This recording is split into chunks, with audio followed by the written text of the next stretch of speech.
Hola a todos, ¿me escuchan? Listo, ya te escucho. Listo, perfecto. Una disculpa por la pequeña problema técnico. Ya qué bueno que se fueron conectando todos. Vamos a iniciar este webinar. Pues primero, muchas gracias a Alan por participar con nosotros. Este webinar es para, pues, sabemos cómo está ahorita todo lo de la nueva NOM 247, tantas cosas nuevas, tanto, pues, este tema de contratos y así. Entonces trajimos a un experto para que pudieran ustedes aprender de primera mano cómo es que les va a afectar para bien o para mal, o bueno, ya nos dirá Alan esta NOM. Y pues bueno, quiero presentar a Alan, él es director comercial de Previsión Legal y pues estará aquí con nosotros acompañándonos un ratito para explicarnos. Cualquier duda que tengan, por favor comuníquenla en el chat. Y bueno, esto ya es como un anuncio un poco comercial para la gente que se conectó. Para todos los que están aquí en el webinar, tenemos una promoción especial que se las haremos llegar al finalizar. Entonces, pues bueno, prepárense y empezamos contigo, Alan. Muchas gracias. Gracias a ti, a ustedes por la invitación. ¿Cómo están? Buenos días. Pues justamente, como bien menciona Grisel, actualmente estamos en medio de un poco de caos, sobre todo por el tema de la norma, la nueva norma. Es un tema un tanto complejo porque tiene diversos criterios de interpretación. Entonces, como toda ley, como toda norma, como todo reglamento, cuando llegan a ser nuevas, cuando se entran en vigor, pues obviamente faltan muchas cosas por pulir. Entonces, para ir despejando un poquito ese caos, la intención de esta plática, de esta presentación, es justamente que lo abordemos de una manera simple, de una manera sencilla.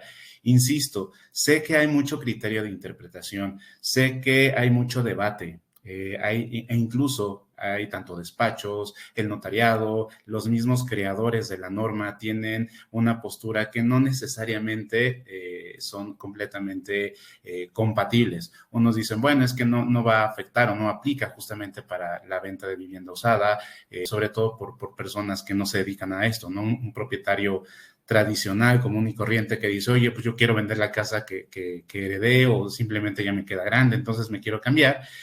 ¿Me va a aplicar la norma? ¿No me va a aplicar la norma? Si sí, ¿en qué proporción? Parcial, total. Es decir, ese tipo de aspectos actualmente están en demasiado debate. Y justamente el propósito de esta plática es que lo vayamos abordando de una manera sencilla, de una manera incluso amigable, para que tengamos bien definidos qué es lo que opera con esta norma y qué podemos hacer al respecto. Entonces,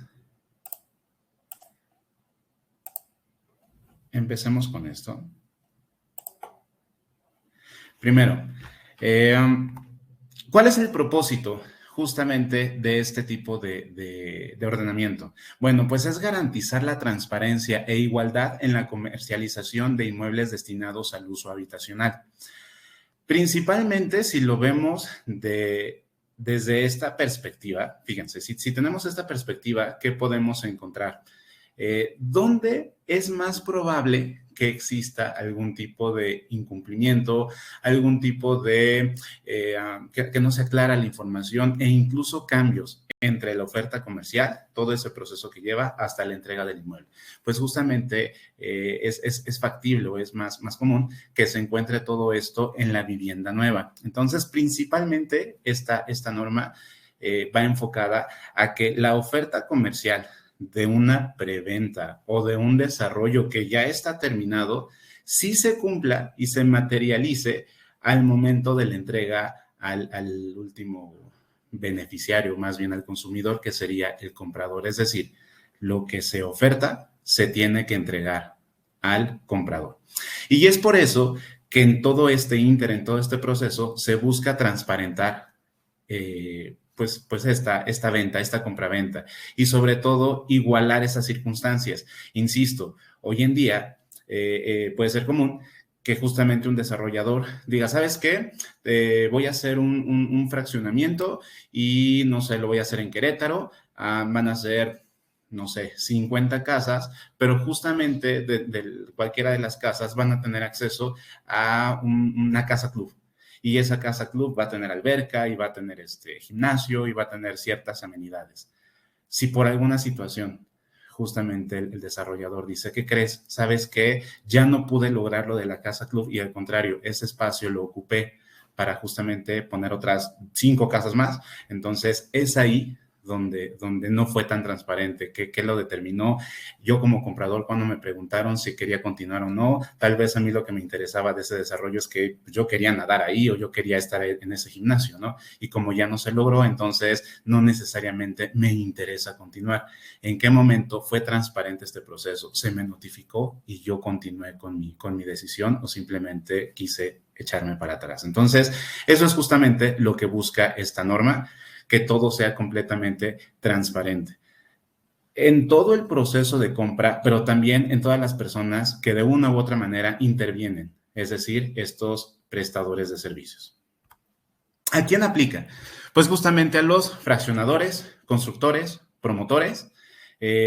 Vamos a entender a estos tres como aquellos que, como su nombre lo indica, son los que generan vivienda nueva. Y bueno, y el último peldaño es las personas que intervengan en la venta de inmuebles de uso habitacional al público en general. Y es aquí donde justamente podemos considerar tanto a los propietarios de vivienda usada, los propietarios tradicionales, aquellos que, insisto, como comentaba al principio, pues no sé, yo ya soy una pareja adulta, mis hijos ya se fueron, ya no viven conmigo y ahora la casa donde vivo de 3 habitaciones me es muy grande, entonces quiero mejor mudarme a un departamento más pequeño que se adecue a mis necesidades. Bueno, como no lo hago de manera consuetudinaria, no me puedo considerar y no construyo y demás, no me puedo considerar dentro de los primeros peldaños. Pero en sentido estricto, esta norma me puede llegar a aplicar de forma parcial. Y es aquí donde empieza el debate. Oye, no es cierto, es que a ese tipo de personas o a ese tipo de compraventa no le aplica.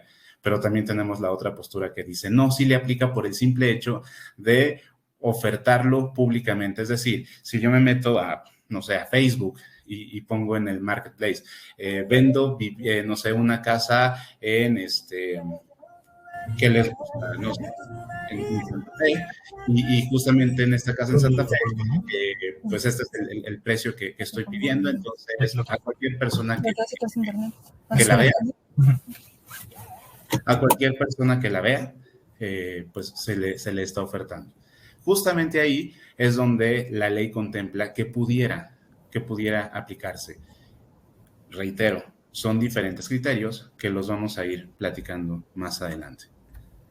Primero, ¿cuáles son los aspectos relevantes? Procuré que esas 31 páginas de contenido de la norma oficial mexicana esté completamente, pues, sintetizada en 13 aspectos, 13 puntos importantes. Primero, y vamos a empezar desde el lado del asesor inmobiliario, del profesional inmobiliario. ¿De qué manera a uno le puede afectar? Bueno, primero, señala esta norma que las personas que hagan esta intermediación en la compraventa de inmuebles, primero tienen que registrar su contrato de prestación de servicios y hacerlo de adhesión. Habitualmente, los contratos de prestación de servicios ya eran de adhesión. ¿Por qué? Porque justamente es la inmobiliaria o el asesor independiente que dice, oye, ¿sabes qué? Yo me comprometo contigo, vendedor, a este tipo de servicios, es decir, principalmente, pues a promover el servicio. ¿Cuánto tiempo va a durar la prestación de mi servicio? Y justamente así es como generalmente operaba, o sea, ya tenían sus servicios y alcances bien definidos.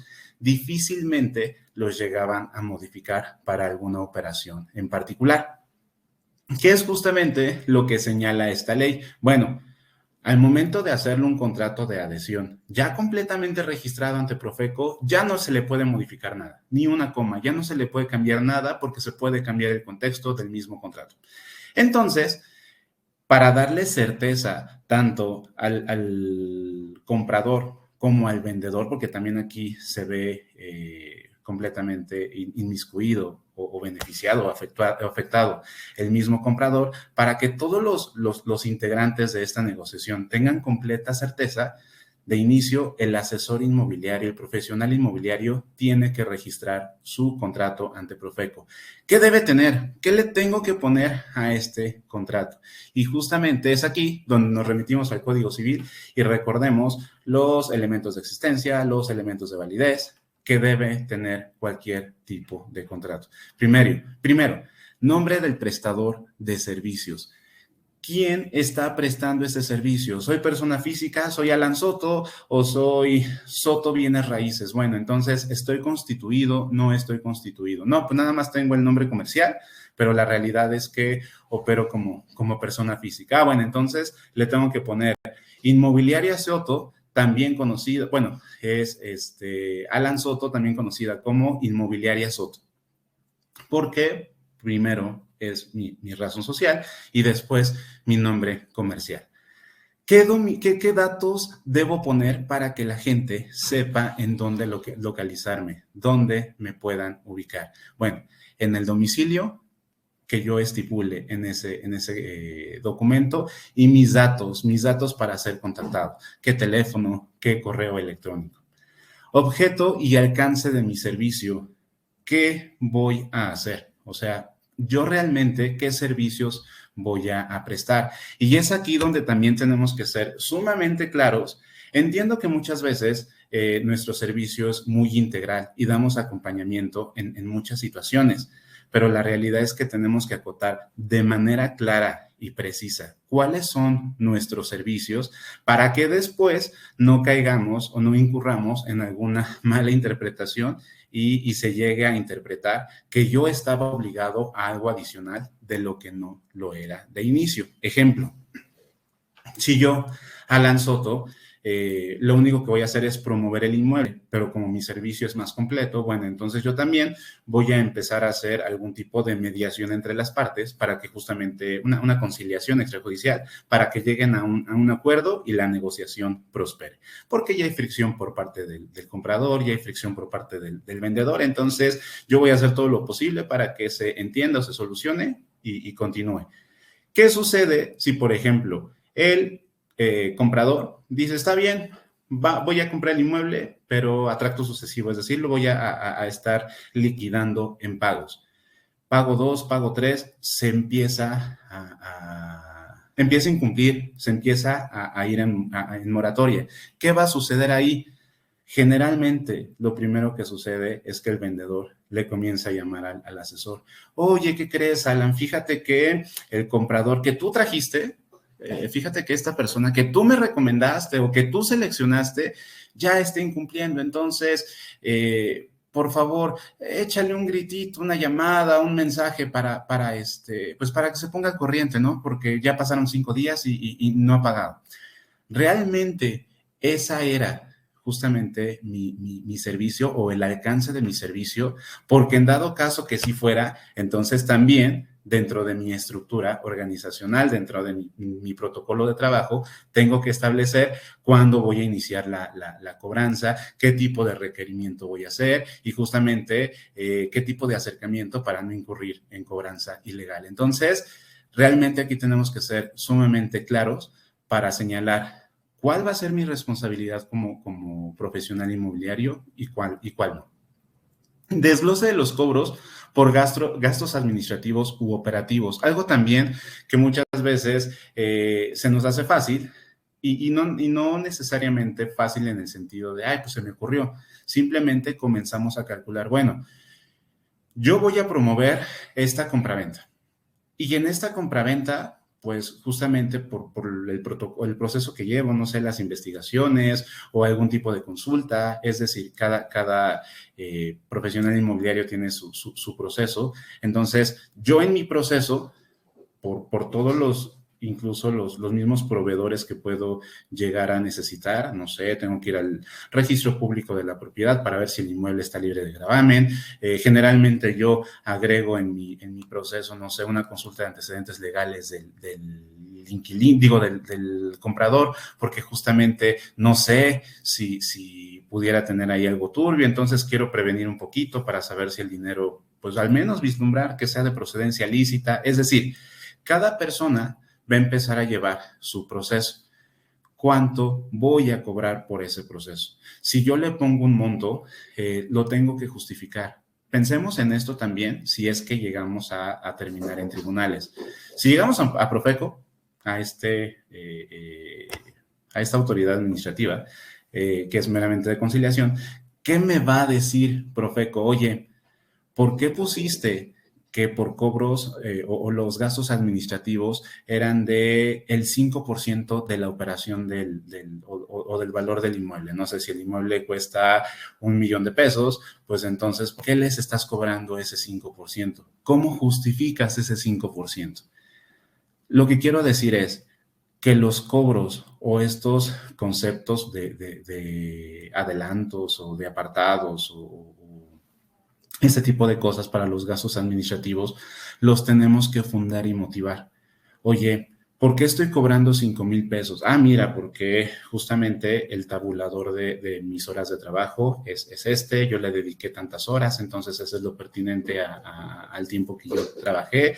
Además, contraté ciertas investigaciones y por lo tanto arrojan una suma de esa cantidad. De esa manera es completamente viable que la autoridad permita que exista este tipo de cobro. De lo contrario, si no hay una manera adecuada en que se pueda justificar, entonces ese dinero se le tendría que reembolsar justamente a la persona que lo entregó. La vigencia, ¿cuánto va a durar la prestación de mis servicios? Es decir, ¿hasta cuánto tiempo voy a estar obligado a cumplir con todo este documento con la parte contratante? Formas de pago. Y esto es algo también muy importante. Tiempo, modo, lugar. Generalmente ponemos, bueno, la prestación de mis servicios es del 4% del valor total de la operación. O es el 6% del valor total de la operación. Sí, pero ¿cuándo me lo van a pagar? ¿Cómo me lo van a pagar? ¿En dónde me lo van a pagar? O sea, entonces, ¿cuándo me lo tienen que pagar? ¿Durante qué plazo? O justamente qué día, ¿cómo me lo van a pagar? ¿Va a ser transferencia? Si va a ser transferencia, entonces, ¿a qué número de cuenta estoy dando? Si va a ser en efectivo, bueno, entonces, ¿en dónde me van a entregar o en dónde voy a recoger el dinero? El lugar justamente es, bueno, y el horario. Oye, entonces, ¿va a ser, no sé, durante el horario laboral o los pagos solamente los recibo de 9 de la mañana a 12 del día? Es decir, tengo que dejar muy estipulado, muy claro cómo, cuándo y dónde me tienen que pagar. Porque de lo contrario, si esto queda en vivo, pues yo no pago. Si existe una reclamación, ¿qué es lo primero que me van a decir? ¿Qué es lo primero que me va a decir la autoridad? Oye, pues sí, pero es que fuiste en vivo, dijiste que te tenían que pagar, no sé, el 4% del total de la operación, pero de este total de la operación, más o menos a cuánto ascendía, es decir, del total de la operación contemplando qué rubros va a ser los gastos notariales o qué tipo de situaciones va a incluir. Eso es algo que necesitamos estipular y justamente, insisto, tiempo, modo y lugar. Siguiente, derechos, obligaciones y exclusiones de los contratantes. ¿Yo a qué estoy obligado justamente con este contrato de prestación de servicios? ¿Cuál es mi responsabilidad? Pero también cuáles son mis obligaciones. Oye, tú como comprador, o sea, para que se pueda cerrar esta negociación, entonces me vas a tener que proporcionar toda la información. De lo contrario, ¿cuánto tiempo te puedo esperar para que esa información me la envíes? Tú como vendedor también me tienes que entregar cierta documentación. De lo contrario, ¿cuánto tiempo te voy a esperar para que me la envíes? No puedo estar justamente todo el tiempo esperando a que esto se cierre cuando ninguna de las partes coopera y me envía la documentación o la información que yo necesito para generar mi trabajo. Entonces, eso es algo sumamente importante. Derechos, obligaciones y exclusiones. ¿Cuándo va a operar? ¿Cuándo no va a operar? Bueno, si X persona no cumple con esto, entonces yo quedo completamente exento de mi obligación durante los siguientes 5 días, 10 días. Procuremos poner justamente qué tipo de exclusiones vamos a tener por incumplimiento por parte de quién y el periodo que creamos conveniente para que se puedan llevar a cabo. Rescisión, penalización y devolución. Oye, ¿sabes qué? Pues justamente necesito cancelar el contrato porque, o esta negociación, porque no me aprobaron el crédito. Bueno, entonces, si es por causa imputable al comprador, ¿va a existir alguna penalización? Y si sí, ¿qué tipo de penalización va a existir? Siguiente, ¿cuánto tiempo, en este caso, cuánto tiempo va a transcurrir si yo tengo dinero, no sé, por algún, el anticipo que me hayan dado, si yo tengo dinero y de ese dinero me voy a cobrar, por ejemplo, los gastos administrativos, bueno, entonces si existe un remanente, ¿en cuánto tiempo le voy a regresar el remanente? ¿Sale? Entonces, todo esto lo tenemos que tener sumamente claro para que la gente sepa, bueno, ya sé que si incumplo, entonces me van a cobrar los gastos administrativos u operativos. Si los gastos administrativos u operativos ascienden a 5,000, que son completamente justificables, y yo di un anticipo de 10,000, pues entonces, ¿qué necesito hacer para que justamente se genere esa devolución de mi dinero restante? El prestador de servicios debe formalizar e indicar el canal gratuito y accesible, el canal gratuito, accesible y adecuado para la recepción de solicitudes y quejas. Es decir, yo tengo al momento de prestar un servicio, necesito saber si la gente de cierta manera me está requiriendo algo o tiene alguna molestia por parte mía o por parte de mis colaboradores. Entonces, ¿qué es lo que tengo que llevar a cabo? Un famoso buzón de quejas y sugerencias, algo que generalmente están en las dependencias de gobierno. ¿Qué es lo que necesito poner aquí? Bueno, ¿cuál es tu queja? ¿Sobre qué radica tu queja? Y sobre todo, mostrando un pequeño proceso indicándole al consumidor, bueno, a partir de que tú pongas tu queja en un transcurso o en un periodo de 24, 72, 48 horas, el tiempo que ustedes crean adecuados, te voy a dar respuesta a esta queja. Entonces, si es improcedente, pues simplemente lo único que voy a hacer es, pues muchas gracias, pero ¿sabes qué? Es improcedente porque si se te dijo o si se te explicó lo que estaba, si se te explicó el contenido y alcance del servicio y por lo tanto lo que tú argumentas pues no tiene validez. Ahora, ¿qué sucede si realmente es admisible la queja? Bueno, entonces, ¿de qué manera voy a solventar esa queja? ¿Qué es lo que tengo que hacer para resarcir esa molestia? Y es entonces donde tengo que estipular, bueno, si fue una queja porque yo dije que mi servicio se iba a prestar de 9 de la mañana a 5 de la tarde y eran las 3 de la tarde y yo ya estaba cerrado, pues obviamente el cliente se va a enojar. Y por lo tanto, bueno, entonces recibo su queja y justamente tengo que contestar si en efecto estuvo cerrado, entonces así es la manera en cómo lo puedo resolver, de qué manera puedo resarcir esa molestia o esa impresión para que justamente podamos continuar.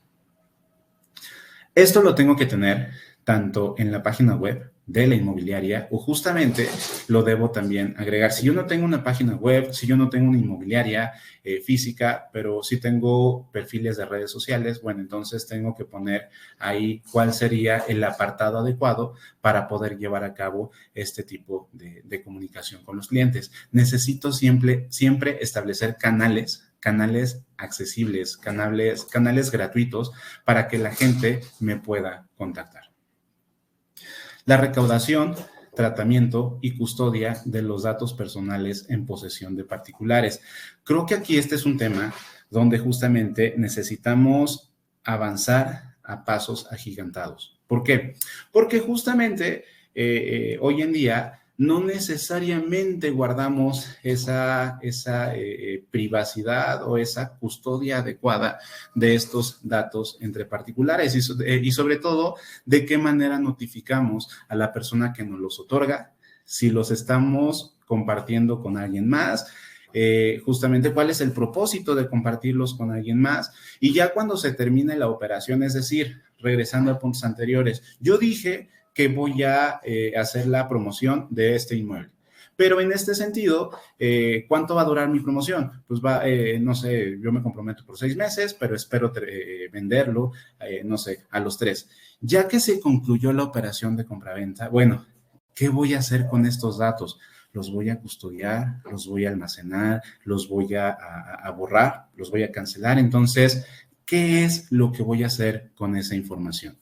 Bueno, pues primero se le tiene que expresar al otorgante. Primero, ¿cuáles son esos datos requeridos? ¿Qué me van a pedir? Bueno, entonces necesito tu nombre. ¿Por qué necesitas mi nombre? Pues porque necesito justamente identificarte. Oye, un domicilio, necesito tu dirección. ¿Para qué lo necesitas? Pues porque ahí es donde te voy a notificar o ahí es donde te voy a buscar en dado caso que requiera contactarte. Lo mismo que con el teléfono, el correo electrónico.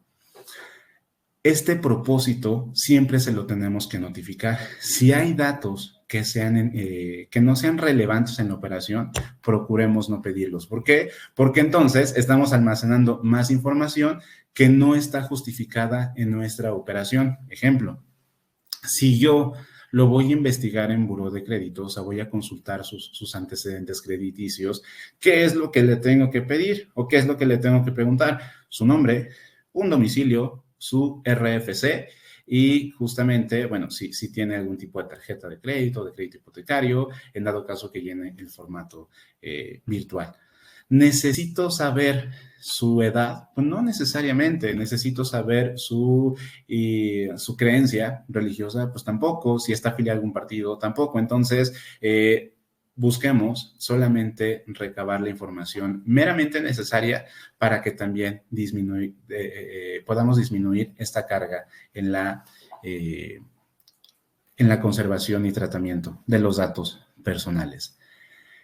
¿Quién los va a usar? O sea, yo los estoy pidiendo, pero ¿para qué los estoy pidiendo? ¿Quién los va a usar? Bueno, entonces voy a poner como ejemplo a previsión legal. ¿Quién los está pidiendo? Previsión legal.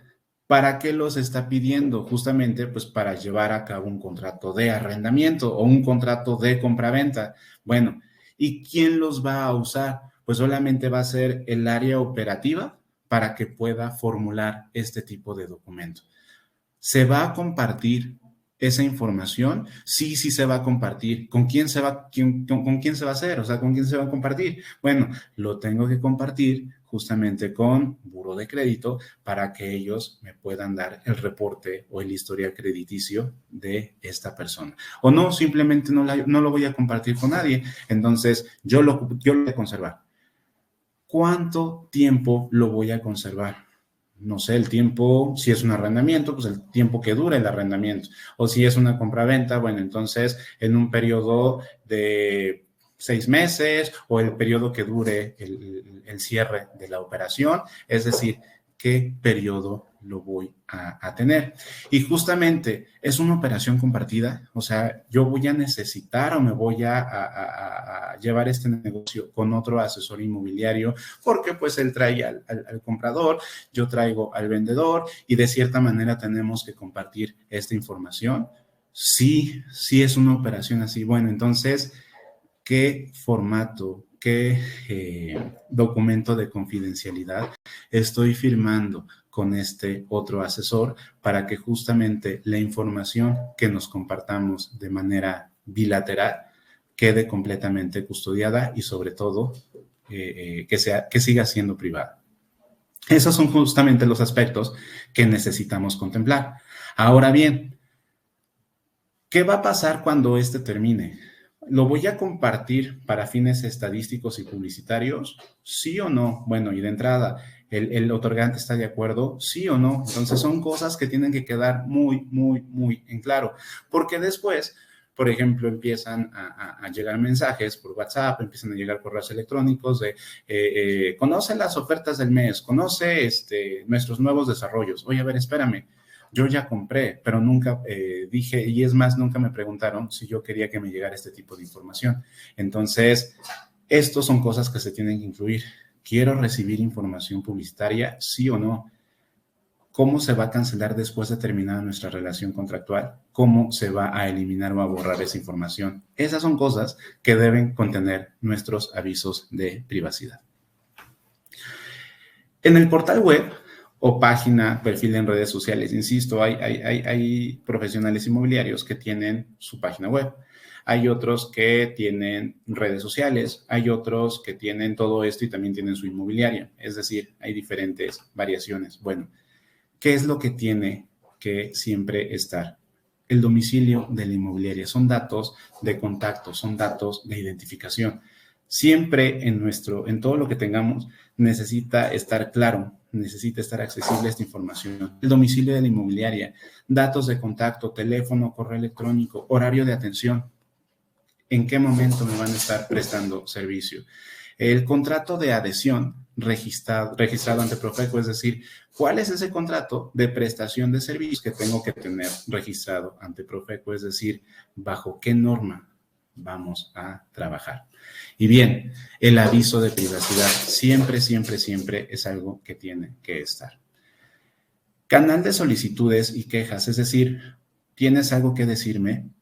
¿Cuál es el canal adecuado? O sea, voy a llenar una hojita, eso lo voy a dejar a la persona de recepción, o te voy a mandar un WhatsApp, o existe un correo dedicado exclusivamente para tener este tipo de información.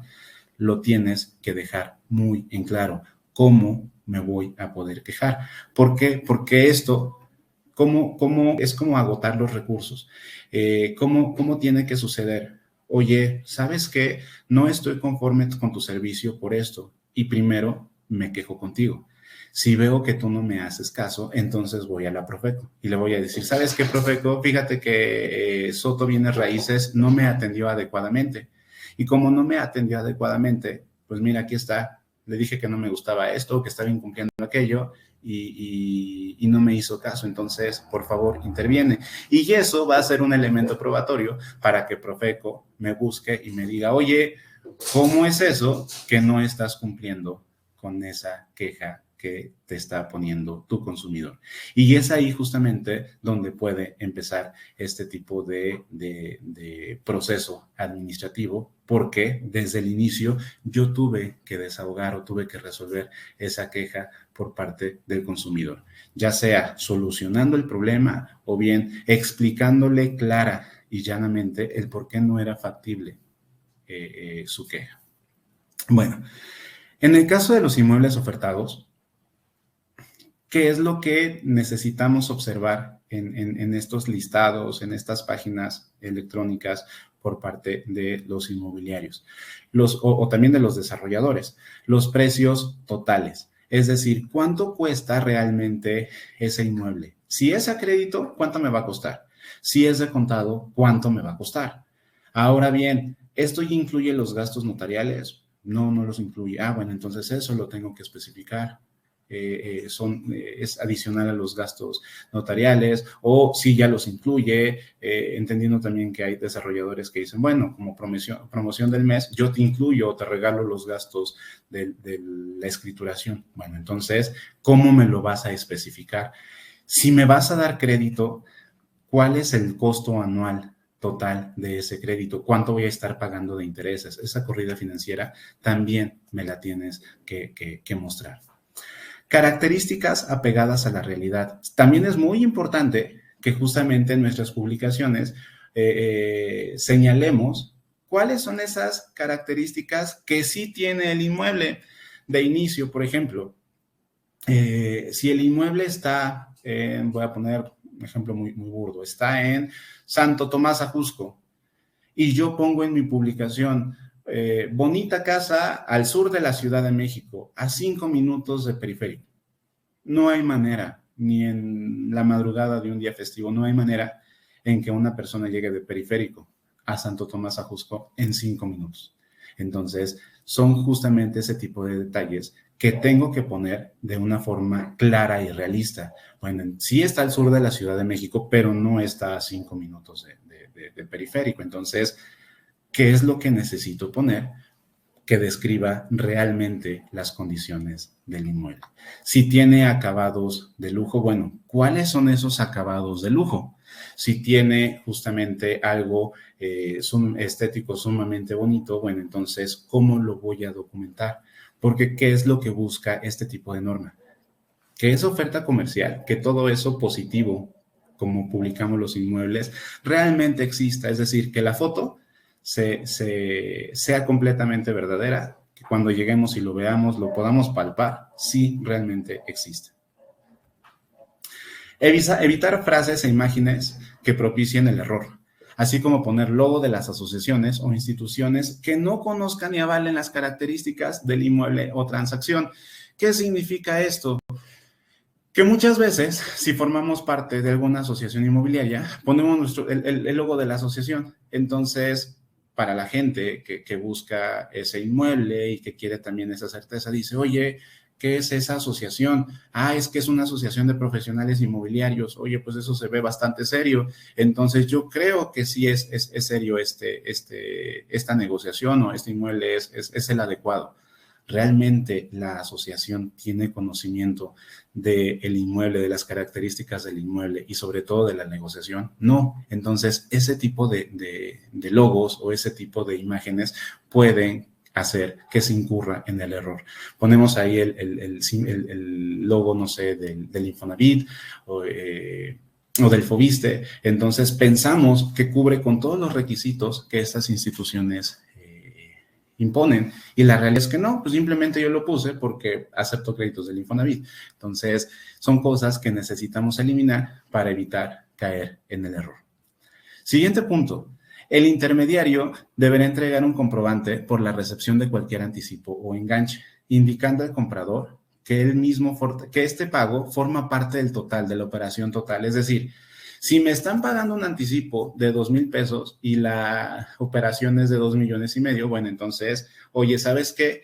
Recibo estos 2,000 pesos y en dado caso de concretarse la operación, solamente restas 2,498,000 pesos. ¿Por qué? Porque esto va a cuenta del monto total. Si estoy dando un enganche, de la misma manera, voy a estipular que ese enganche es en función o es parte del costo total de la operación. Estos son elementos que siempre tenemos que cumplir al pie de la letra. Entregar carta de derechos a los consumidores. Esto es algo relativamente nuevo. Los puntos anteriores, de cierta manera, ya se hacían, no es necesariamente nuevo, pero justamente este elemento que es la carta de derechos a los consumidores es algo que llega y que justamente, pues, también ayuda a que esta transparencia sea todavía mejor. Primero, ¿qué es lo que tiene que traer mi carta de derechos? Bueno, necesita recibir la información clara y veraz de las características del inmueble y de los costos. ¿Cuál es el metraje? ¿En dónde está ubicado realmente?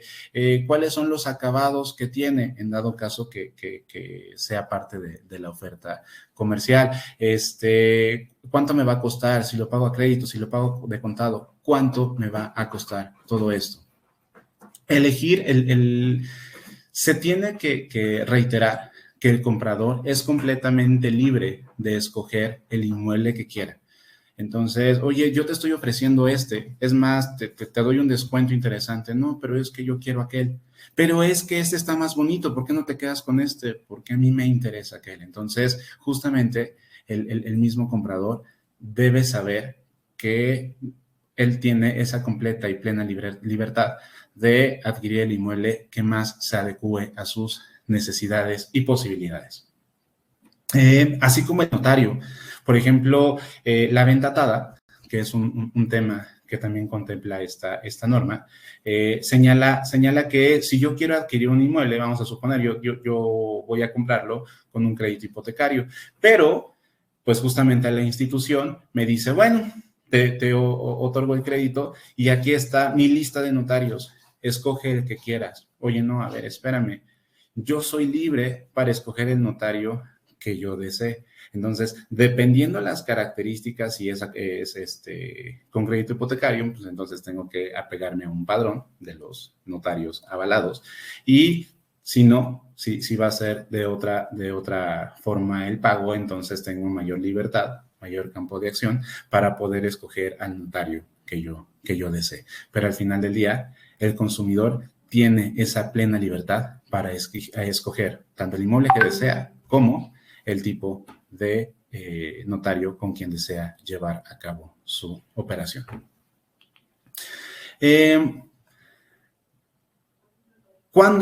Habitualmente lo que operaba es, daban un anticipo o daban un enganche para que todo empezara a tramitarse y se generara el contrato y demás. Bueno, con esta norma lo que se busca es, ya cuando se formalice la operación, ya cuando se empiece a firmar ese contrato privado de compraventa, es cuando se comienzan a generar los pagos, salvo los gastos administrativos o incluso hasta los anticipos para algún tipo de tarea en específico.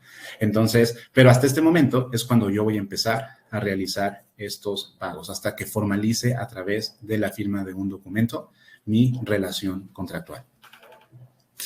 Y es aquí otro punto controvertido. ¿Qué es lo que dice, por ejemplo, el notariado mexicano? Dicen, oigan, ¿saben qué? Para los que son desarrolladores, constructores o habitualmente se dedican a la venta de inmuebles, sí se tienen que apegar a esta parte de la norma, que es registrar el contrato de adhesión de compraventa. Entonces, si yo me dedico a esto, lo hago consuetudinariamente, necesito registrar mi contrato de compraventa. Pero la interpretación por parte del notariado dice, oigan, es que no necesariamente es así. Sí, para los desarrolladores queda claro que sí lo tendrían que hacer, pero la vivienda usada, es decir, si yo soy una persona que acabo de heredar o que me quiero mudar y necesito vender mi casa, entonces esta parte del registro de contrato de adhesión no me va a operar. Y es entonces donde, incluso aunque yo haya solicitado los servicios de un profesional inmobiliario, no me va a operar. ¿Por qué? Porque justamente como somos dos particulares en igualdad de circunstancias y no lo hacemos de manera consuetudinaria, es decir, no estamos haciendo un acto de comercio, pues como ¿por qué lo tendría que registrar si es una compraventa lisa y llana en materia civil? Esta es justamente la controversia, porque esta es la postura incluso de algunos notarios. Dicen, no, ¿sabes qué? Yo no lo solicito. Es más, al día de hoy hay notarías que cuando se lleva a cabo una operación no preguntan, oye, tu contrato está registrado, pásame el número del registro del contrato de compraventa, el contrato de adhesión. No lo están solicitando porque para ellos no es necesario. Incluso también hay despachos que dicen es que esta parte de la norma no opera para ese tipo de operaciones.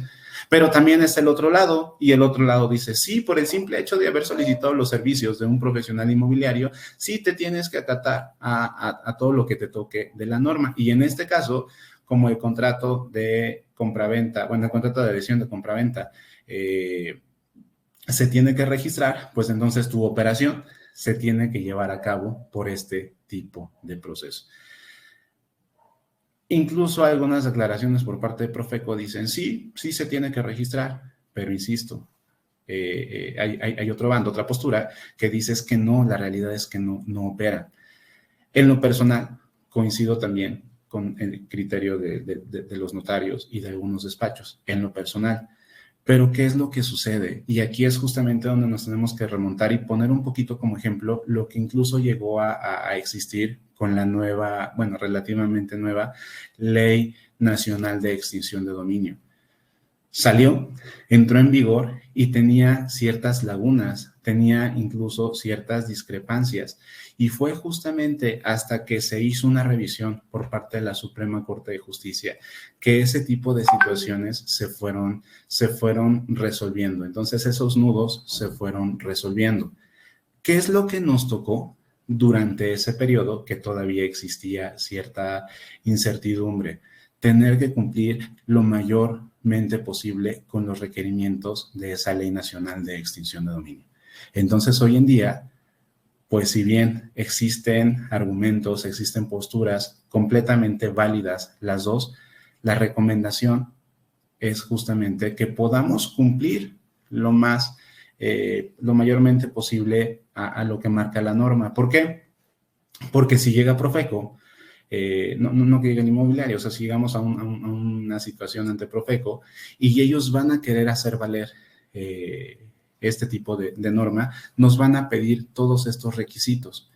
Si nos vamos a un procedimiento administrativo o no nos vamos a un procedimiento administrativo, va a ser una situación que tal vez, aunque no operara, aunque no fuera necesaria, pudimos haber resuelto tratando de cumplir lo más posible con esta situación. En síntesis, si bien aunque no sea necesario registrar el contrato de compraventa, la recomendación es sí hacerlo, o sea, utilizar uno que sí esté debidamente constituido y registrado en nuestras operaciones de compraventa entre particulares de vivienda usada para que justamente podamos evitar a medida de lo posible cualquier situación por parte de Profeco. Ya cuando este criterio quede completamente fijo, ya cuando tengamos mayor claridad, entonces ya vamos a saber si realmente operaba o no operaba. De momento, la recomendación es que sí podamos cumplir con esto.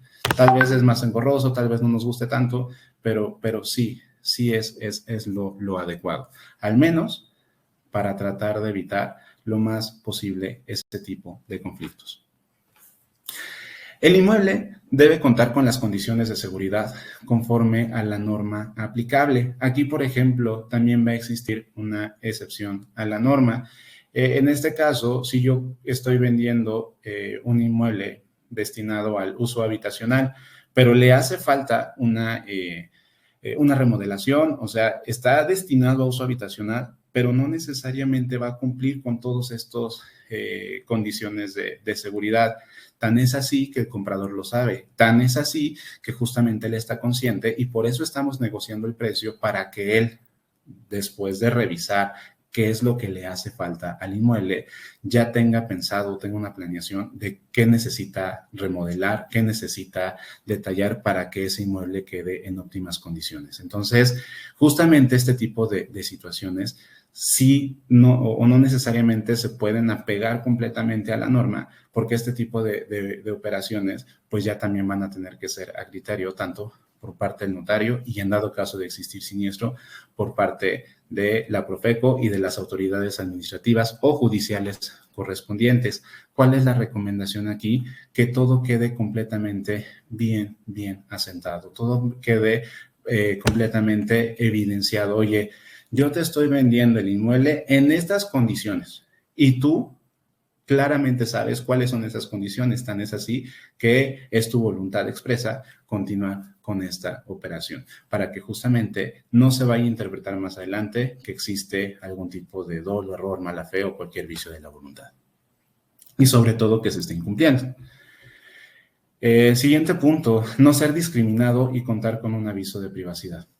Eso lo platicamos previamente en lo inherente al aviso de privacidad. Y justamente contar con garantías o bonificaciones por desperfectos en el inmueble. ¿Y cuáles van a ser esos canales de comunicación? Es decir, oye, fíjate que el inmueble está mal. Insisto, esto siento que va más enfocado a la vivienda nueva, a los desarrolladores. Bueno, ¿cómo puedo hacer esa reclamación? Tú me prometiste que iba a tener un roof garden y llego y es una azotea simplemente, es más, ahí tengo hasta un tanque de gas estacionario. Bueno, ¿cómo me puedo quejar contigo a manera de meter mi reclamación y que en efecto esa azotea la conviertas en el roof garden que lo prometiste en su momento? ¿Cómo va a operar? O sea, ¿me vas a bonificar? ¿No me vas a bonificar? Justamente esto tiene que quedar completamente bien esclarecido. Un punto también, o un aspecto relevante que tenemos en esta ley, es justamente que se pide que registremos todos los contratos, el contrato promesa, el contrato de preventa, compraventa de vivienda para uso habitación y compraventa de terreno para uso habitación. Bueno, realmente todos estos contratos nos va a aplicar para todos los que de una u otra manera llegan a hacer intermediación en este tipo de operaciones. La realidad es que no. Entonces, si soy desarrollador, sí tengo que estar al pendiente de cumplir pues con la mayoría, si no es que con todos. Si yo solamente me dedico a la intermediación, es decir, a la compra-venta, yo promuevo esas ventas, ¿qué es lo que voy a hacer? Pues justamente checar lo de mi contrato de prestación de servicios, ese tiene que estar completamente registrado. También checar lo del contrato de compraventa de vivienda o en su caso de compraventa de terreno para uso habitación y justamente que sea con el que yo pueda estar trabajando. Los proveedores deberán proporcionar al consumidor pues justamente todos estos datos para que los puedan identificar. Nombre completo del proveedor, quién soy, cómo me llamo, cuál es mi nombre comercial, cuál es mi razón social, cómo estoy constituido, cuál es el folio mercantil de mi acta constitutiva, quién es mi representante, es decir, quién está legitimado para firmar en este acto. Domicilios y datos del contacto, título de propiedad y los gravámenes que puedan llegar a estar vigentes. Es decir, oye, yo quiero vender este inmueble, pero no sé, está rentado. Entonces, bueno, entonces eso lo tengo que saber, eso lo tengo que checar. Generalmente esto llega a suceder en vivienda usada. Entonces es algo que se tiene que tener, obviamente, muy, muy contemplado. Precio del inmueble a crédito y contado, es decir, ¿cuál va a ser el costo total de mi operación? ¿Va a haber variaciones? ¿No las va a haber? ¿Tenemos una tasa fija? ¿Tenemos una tasa variable? Es decir, ¿cómo va a ser este tipo de operación? ¿Cuáles son los métodos de pago disponibles? Solamente quiero dinero, bueno, una transferencia entre particulares o simplemente si quiero un crédito hipotecario o cómo puede operar, acepto pagos sucesivos, todo en una sola exhibición. Esto tiene que estar completamente aclarado. Licencias, permisos, cuál es el uso que tiene, si es un terreno, hasta cuánto puedo construir, si es una casa habitación, bueno, que es de lo que trata esta norma, está constituido en condominio, no está constituido como condominio, es decir, todo este tipo de información la tengo que tener bien, bien contemplada y sobre todo mostrarla con plena claridad. Especificaciones generales del inmueble, es decir, y aquí es otro punto un tanto relevante, porque habitualmente algunos de estos datos no forman parte de nuestras operaciones y es algo que se pide se incluya y sobre todo para tener mayor claridad. Especificaciones generales del inmueble, la ubicación, colindancias, datos de medidas, instalaciones de servicios, es decir, son cosas o aspectos que habitualmente se llegan a utilizar. Pero, por ejemplo, los acabados. ¿Qué acabados tiene? Bueno, es algo que ya necesito tener bien documentado, justamente para que la gente no se lleve una sorpresa y también no genere algún tipo de especulación y diga, bueno, es que yo esperaba algo más y la realidad es que lo que tú me estás entregando es de menor calidad. No, se tiene que dejar completamente claro qué es con lo que cuenta el inmueble para que justamente no exista ese tipo de situaciones. Y sobre todo el sistema constructivo. Sistema constructivo, entendámoslo como los planos o toda esa documentación que nos pueda dar referencia de cómo se construyó el inmueble, de qué características tiene la construcción del mismo. Entonces, si es una vivienda usada, ¿cómo lo podríamos solventar en esa parte? Bueno, si tenemos, no sé, los planos, si tenemos las licencias de construcción y demás, generalmente aquí es donde se va estipulando el tipo de ampliación o el tipo de modificación o construcción que se está haciendo. Si es una vivienda completamente nueva, entonces necesitamos mostrar todo eso, es decir, todo este proyecto se lo necesitamos enseñar justamente al consumidor. Y en dado caso que no lo tengamos, bueno, necesitamos explicar el por qué no lo tenemos, pero sobre todo en qué periodo vamos a entregar esta información, que es sumamente importante. Si es necesario, entonces voy a tener que contar con los servicios de algún especialista en la materia para que justamente me pueda dar algún dictamen que pueda solventar este tipo de requerimiento. Los canales del proveedor para que el consumidor pueda realizar una queja, reclamación y horarios de atención. En este caso, este punto ya lo hemos visto. Como estamos revisando, es muy importante esa transparencia y sobre todo esa comunicación. ¿Cuáles son los canales, los medios oficiales para que justamente yo como consumidor pueda contactar a mi vendedor? Y bien, los inmuebles deben contar con una garantía mínima de 5 años para daños estructurales. Es decir, si yo voy a vender, estoy vendiendo un inmueble, tengo que garantizar o tengo que dar una garantía de 5 años para daños estructurales, de 3 años para impermeabilización y de 1 año para los demás elementos. En este sentido, si existiera alguno de estos daños dentro de este periodo, yo tengo que hacer esas reparaciones sin que le genere un costo al comprador, al consumidor. En dado caso que ya lo haya resuelto, pero el desperfecto continúe, pues lo tengo que seguir reparando hasta que quede completamente finalizado. Si es algo que no se puede subsanar, entonces tengo que reponer el inmueble. O sea, si es algo que ya no tiene remedio, es un inmueble que ya no se puede reparar, entonces tengo que sustituir el inmueble, o si bien lo decide el comprador, devolver el inmueble que pagó por él y justamente también su interés correspondiente.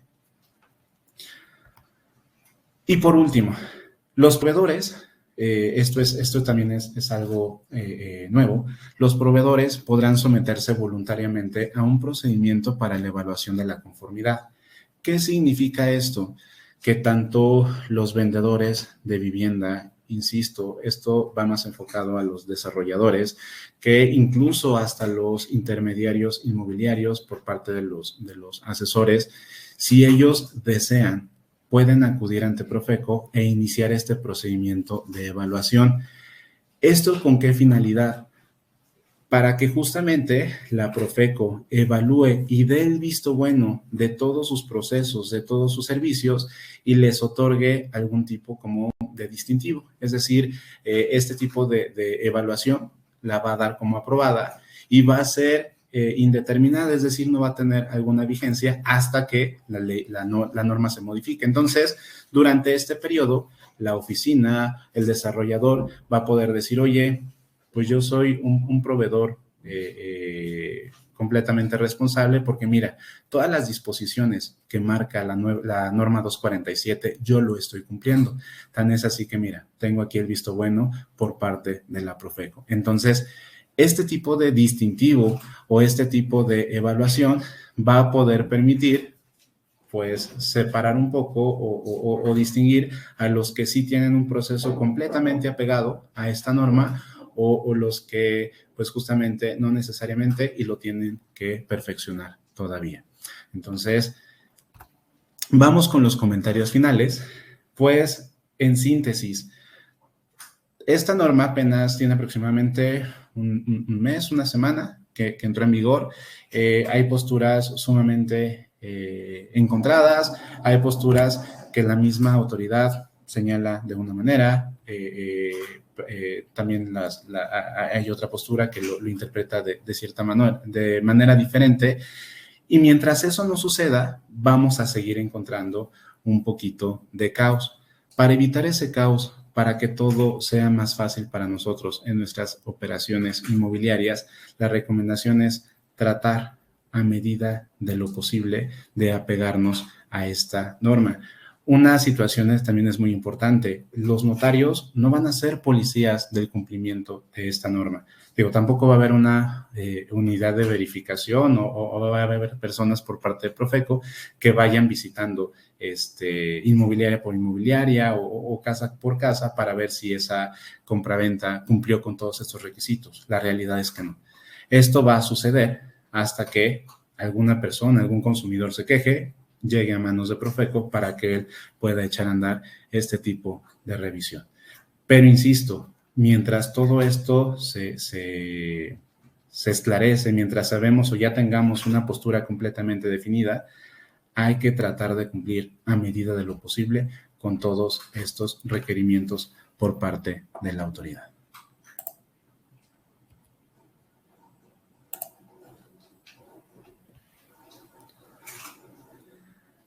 ¿Existe alguna duda, algún comentario?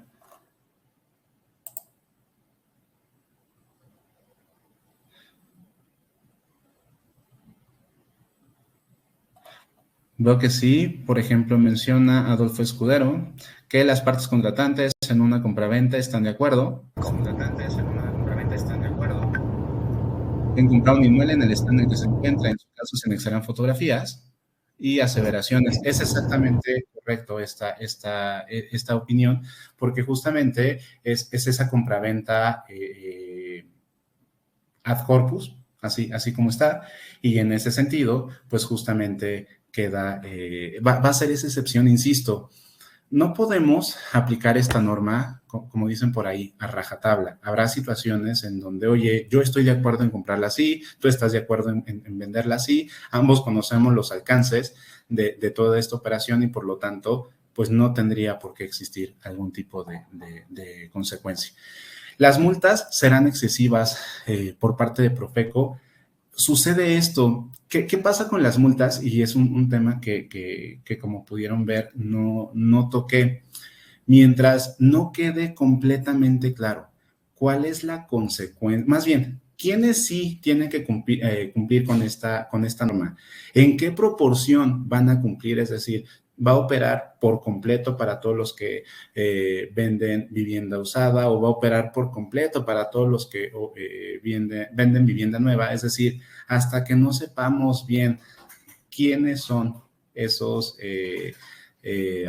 destinatarios de esta norma en todo su alcance, es justamente cuando podremos decir, oye, pues es que definitivamente la gravedad pues sí es alta y por lo tanto la multa o la sanción sí es correspondiente. Es decir, y eso es algo que justamente ya en tribunales, eso es algo que incluso ante la Profeco va a ser sumamente disputable. Oye, ¿por qué me estás imponiendo esta sanción si ni siquiera opera para mí?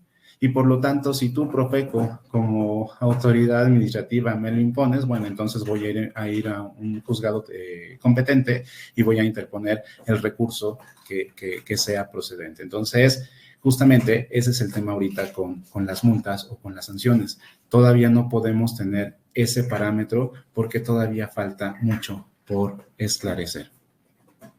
La garantía aplica para la remodelación de la vivienda usada. Si justamente yo lo estoy vendiendo ya remodelado, entonces sí tendría que garantizar que el inmueble va a cumplir con esas condiciones que se buscan en la remodelación. Es decir, oye, quiero brindar mayor seguridad, entonces sí me va a operar ese tipo de garantía. Dice José Miguel, ¿por qué no lo implementan ya que se sepan bien? Porque justamente ese es ahorita el debate, incluso dentro de todos los foros que existen sobre este tema, insisto, existen diferentes puntos de vista. El notariado tiene un punto o una postura muy firme, muy clara.